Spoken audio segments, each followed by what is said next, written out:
Hello and welcome to YCZ classes. बच्चों, आज के लेक्चर में हम पढ़ेंगे कि मॉलिक्यूल क्या होता है। ठीक है, लास्ट लेक्चर में हमने एटॉमिक मास, ठीक है, एटम पढ़ा था, एटॉमिक मास पढ़ा था। आज हम मॉलिक्यूल पढ़ेंगे, फिर हम मॉलिकुलर मास भी पढ़ेंगे। ठीक है, तो आज के लेक्चर में हम पहले पढ़ेंगे व्हाट इज़ अ मॉलिक्यूल, कि मॉलिक्यूल क्या होता है। मैंने आपको थोड़ा बताया भी था पीछे कि not only the atom but molecule too was considered as the smallest particle of matter. तो चलिए थोड़ा सा जानते हैं।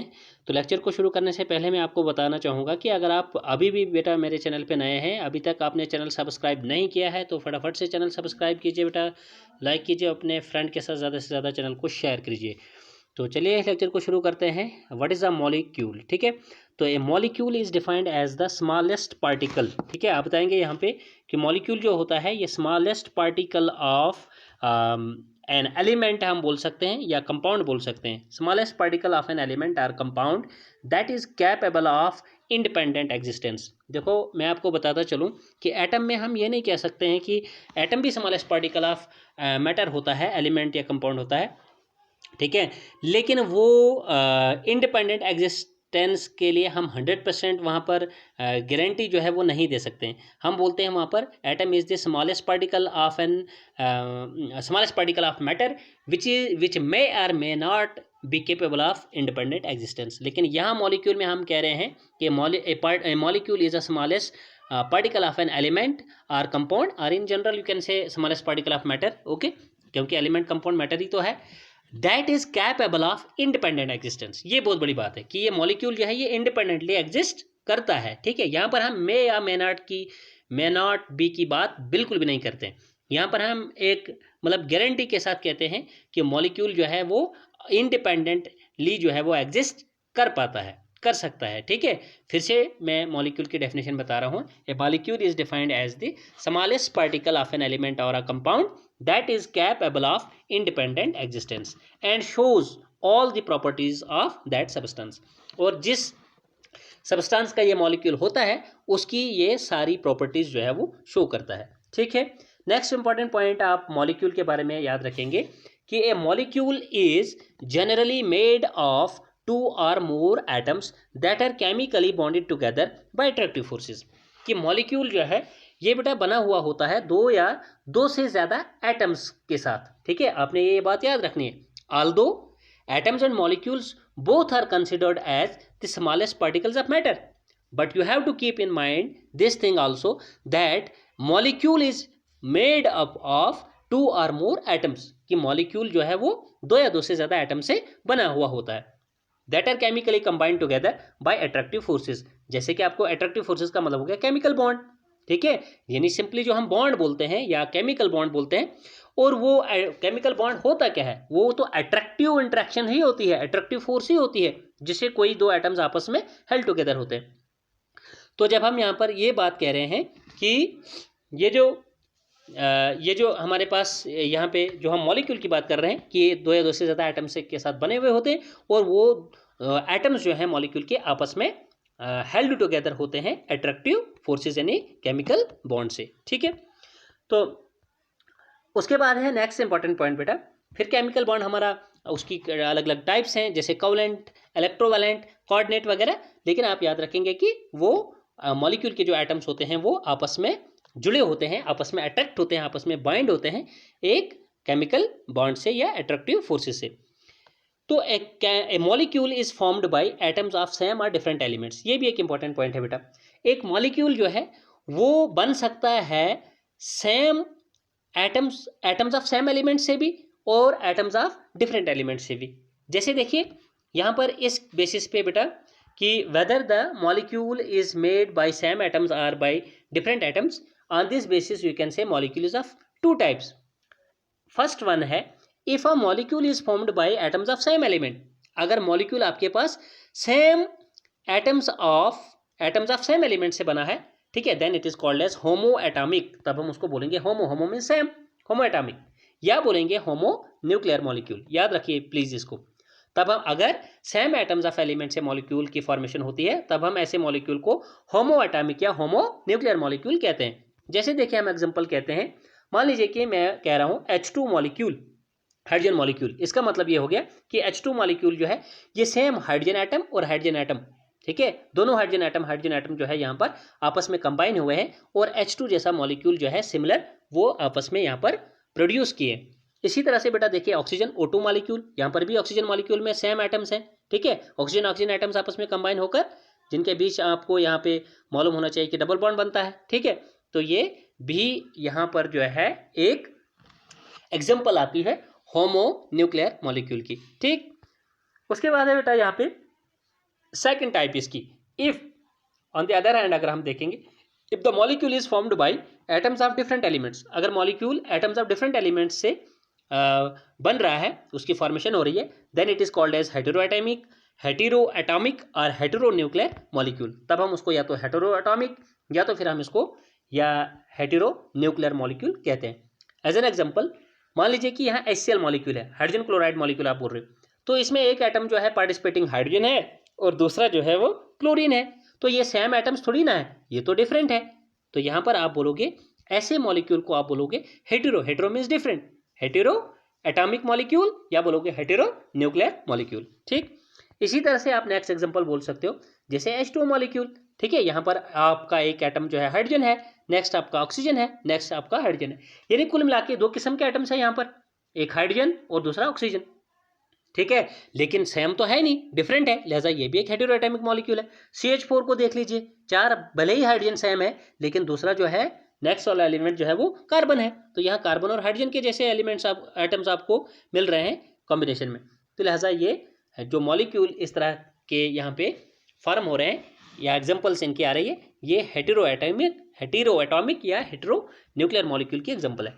उसके बाद आपने बेटा याद रखना है आज के लेक्चर में मॉलिक्यूल्स ऑफ एलिमेंट्स, ठीक है, एलिमेंट्स के मॉलिक्यूल्स, तो molecules of many elements such as जैसे ऑर्गन हो गया, ये नोबल गैसेस की बात हो रही है, ठीक है, इनर्ट गैसेस जिनको हम बोलते हैं, जो ग्रुप नंबर 18 के एलिमेंट्स होते हैं, जैसे देखिए आर्गन है या हीलियम है या इवन नियॉन है, ठीक है, they are made up of only one atom of that element, कि वो उस एलिमेंट के सिर्फ एक ही एटम से बने होते हैं। जैसे अगर आप बोलोगे कि एलिमेंट आर्गन तो एक एटम, एलिमेंट हीलियम तो एक एटम, ठीक है, they are made up of only one atom of that element.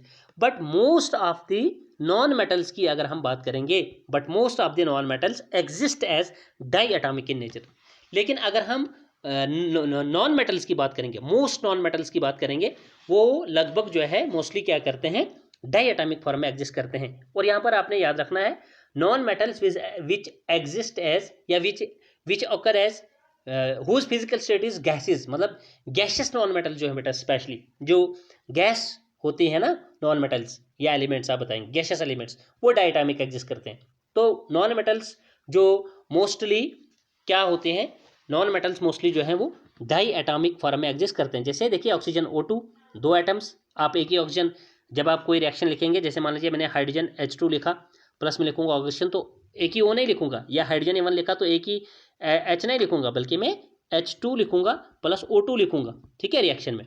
तो यही बात यहाँ पर आ रही है कि most of the non metals, या आप बताइए कि गैसियस एलिमेंट जो हैं वो डाई एटॉमिक फॉर्म में एग्जिस्ट करते हैं, दो एटम कम से कम एग्जिस्ट कर सकते हैं, एक ही एटम से वहाँ काम नहीं हो सकता, ठीक। इसी तरह से N2 वगैरह। अब नेक्स्ट जो है बेटा, इफ 3 एटम्स ऑफ, अगर हम ऑक्सीजन की बात करेंगे, ऑक्सीजन के अगर 2 एटम्स कंबाइन होते हैं तो हम उसको यूजुअल जो नॉर्मल कॉमनली आपका ऑक्सीजन मॉलिक्यूल हुआ करता है डायटोमिक, वो है। लेकिन यहाँ पर एक स्पेशल केस है इसका कि अगर 3 atoms of, if 3 atoms of oxygen unite together, ठीक है, then it forms ozone O3 molecule. तो तब यहाँ पर जैसे देखिए अगर 3 एटम्स आपस में मिलेंगे तो ये कुछ इस तरह से बनेंगे बेटा, ठीक है, मतलब यहाँ पर 2 ऑक्सीजन्स बनाएंगे डबल बॉन्ड और एक के बीच जो है आएगा सिंगल बॉन्ड, कुछ इस तरह से आप बताएंगे, ठीक है। अब यहाँ पर ये एक कोऑर्डिनेट बॉन्ड है, अभी आपकी क्लास मतलब उस लेवल की नहीं है, मैं देखूंगा अगर टाइप्स ऑफ बॉन्डिंग में आपका वो टॉपिक हुआ तो मैं फिर आपको ये बॉन्ड बता दूंगा कि ये वाला कौन सा बॉन्ड यहाँ पर क्यों सिंगल बॉन्ड रह रहा है। ये एक्चुअली कोऑर्डिनेट बॉन्ड है यहाँ पर बेटा, ठीक है, CB मतलब कोऑर्डिनेट बॉन्ड। यहाँ पर आपका कोवलेंट बॉन्ड है लेकिन डबल कोवलेंट बॉन्ड है इस जगह पर, ठीक है। तो अगर टाइप्स ऑफ बॉन्डिंग आपके सिलेबस पे हुई तो मैं आपको समझाऊंगा, इसका लेवल स्ट्रक्चर वगैरह बताना पड़ेगा, ठीक है। ये लंबा सा टॉपिक है, अगर होगा तो मैं आपको बता दूंगा, अदरवाइज आप इतना याद रख लीजिए, ठीक है। तो नेक्स्ट है यहाँ पे बेटा, यहाँ पे आपने याद रखा कि ओजोन मॉलिक्यूल भी हो सकता है, अगर 3 ऑक्सीजन एटम्स यहाँ पर ज्वाइन होते हैं तो ये O3 बन सकता है। रही बात डबल बॉन्ड की ना, आप इसको ऐसे भी कर सकते हो, अगर 3 ऑक्सीजन एटम्स आपने यही दे दिए, आप यहाँ पे डबल बॉन्ड दिखाइए, यहाँ सिंगल बॉन्ड दिखाइए, ठीक है, इसका कोई मसला नहीं है। तो नेक्स्ट जो है बेटा, आप याद रखेंगे एटॉमिसिटी क्या होती है, ठीक है। एटॉमिसिटी का मतलब हो गया नंबर ऑफ, ये भी आप इसकी डेफिनेशन भी लिख लीजिए, the number of atoms constituting a molecule is known as atomicity, is known as its atomicity. जिस मॉलिक्यूल को तुम ले रहे हो एज एन एग्जांपल, उसमें कितने एटम्स पार्टिसिपेट कर रहे हैं उसको बनाने के लिए, उसको एटॉमिसिटी कहते हैं, ठीक है। जैसे मान लीजिए मैं आपको यहाँ पे बोल रहा हूँ कि मेरे पास NH3 है, ठीक है, NH3 है, तो इसकी एटॉमिसिटी क्या है, ये मॉलिक्यूल अगर अमोनिया है, इस अमोनिया मॉलिक्यूल की एटॉमिसिटी है, एक एटम इसमें नाइट्रोजन है और 3 एटम इसके हाइड्रोजन के हैं, तो 1 + 3 बिकम्स इक्वल टू 4, इसकी एटॉमिसिटी 4 है, ठीक है। टेट्रा एटॉमिक किसको बोलेंगे, अगर सपोज कीजिए मैंने लिया है CO2 मॉलिक्यूल, ठीक है, तो इसमें कार्बन का एटम कितना दिख रहा है आपको, एक ही कार्बन तो है, प्लस ऑक्सीजन के एटम्स कितने दिख रहे हैं, 2, तो 1 + 2 कितना हो गया आपके पास, 3। आप बताएंगे सर ये ट्राई एटॉमिक, इसकी जो एटॉमिसिटी है, इस मॉलिक्यूल में 3 एटम्स पार्टिसिपेट कर रहे हैं और ये CO2 को बना रहे हैं। इसी तरह से अगर मैं आपको बताऊं कि CH4, ठीक है, CH4 में 1 कार्बन 4 हाइड्रोजन, कितने हो गए, पेंटा एटॉमिक वगैरह वगैरह। तो अगर मैं इसी तरह से बेटा, अगर मैं सिंपल गैस, इसको इनर्ट गैस एलिमेंट को लूँ, जैसे आर्गन को, जैसे नियॉन को, है ना, या मान लीजिए हीलियम को अकेले अकेले, तो वहाँ पर हीलियम की एटॉमिसिटी क्या होगी, मोनो एटॉमिक, मतलब एक। आर्गन की क्या होगी, मोनो एटॉमिक। नियॉन की क्या होगी, मोनो एटॉमिक, ठीक है। तो इसी तरह से मैंने यहाँ पे एक टेबुलर फॉर्म में यहाँ पर आपको बताया है, ठीक है, कि टाइप्स ऑफ एलिमेंट की टाइप, मतलब ये मेटल है, नॉन मेटल है, कौन सा है, उसका नाम, और उसके बाद उसकी एटॉमिसिटी। तो जैसे टाइप ऑफ एलिमेंट में मैंने नॉन मेटल बताया, जैसे ऑर्गन है आपका, इसकी एटॉमिसिटी मोनो।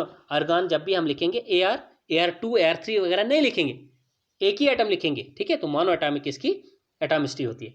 इसी तरह से हीलियम, इनर्ट गैसेज जो है मोनो एटॉमिक लिखेंगे आप, हीलियम मोनो एटॉमिक। ऑक्सीजन अभी दिखाया मैंने डाई एटॉमिक, इवन कि ऑक्सीजन होता है ट्राई एटॉमिक भी, लेकिन वो है स्पेशल केस O3 का, किसका, ओजोन मॉलिक्यूल का। लेकिन एज यूजुअली आप क्या लिखेंगे, ऑक्सीजन को डायटॉमिक। इसी तरह से हाइड्रोजन लिखना होगा डायटॉमिक, जब भी आपने ऑक्सीजन लिखना है बेटा तो आप लिखेंगे रिएक्शन में H2, ठीक है, आप H कहीं नहीं लिखेंगे। हाँ, फिर यहाँ से बैलेंसिंग में 3 टाइम्स आए, 2 टाइम्स आए, वो सिचुएशनली डिपेंड करता है वहाँ पर रिएक्शन के दौरान कि किस तरह से बैलेंसिंग करने पे आपके रिएक्टेंट प्रोडक्ट्स में वो हाइड्रोजन का नंबर रहता है, ठीक है। लेकिन ऐसे आपने नॉर्मली याद रखना है कि डायटॉमिक होता है, ठीक है। उसके बाद नाइट्रोजन है, ये भी डायटॉमिक होता है, N2। फिर आप मतलब बैलेंस किसी रिएक्शन में आप देख लीजिए 2 टाइम्स 3 टाइम्स 4 टाइम्स वगैरह, वो सिचुएशनली डिपेंड करेगा। उसके बाद इसी तरह से क्लोरीन है, ये भी डायटॉमिक है, ठीक है, ये भी गैस है डायटॉमिक। फिर फॉस्फोरस है, ये टेट्राएटॉमिक होता है, P4 याद रखना आपने। इसके बाद सल्फर है, ये पॉलीएटॉमिक, और S8 भी हम लिखते हैं, ठीक है, याद रखना आपने।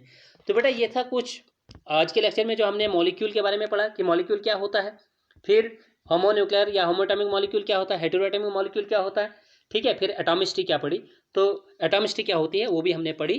तो आज का लेक्चर काफ़ी इंपॉर्टेंट था, आप इसको फर्स्ट टू लास्ट देखेंगे बेटा, कोई भी दिक्कत होगी आप मुझे बता सकते हैं, ठीक है। तो होप कि पूरा लेक्चर आपको समझ में आ गया हो, और अगर आपको वीडियो लेक्चर बेटा पूरा समझ में आ गया है तो फिर आपको कोई दिक्कत नहीं होनी चाहिए मेरे चैनल को सब्सक्राइब करने में। तो फटाफट से बेटा चैनल को सब्सक्राइब कर लेना प्लीज़, और अपने फ्रेंड्स के साथ इसको शेयर भी करना। तो आज के लेक्चर में इतना ही, goodbye, take care, stay fit and stay safe.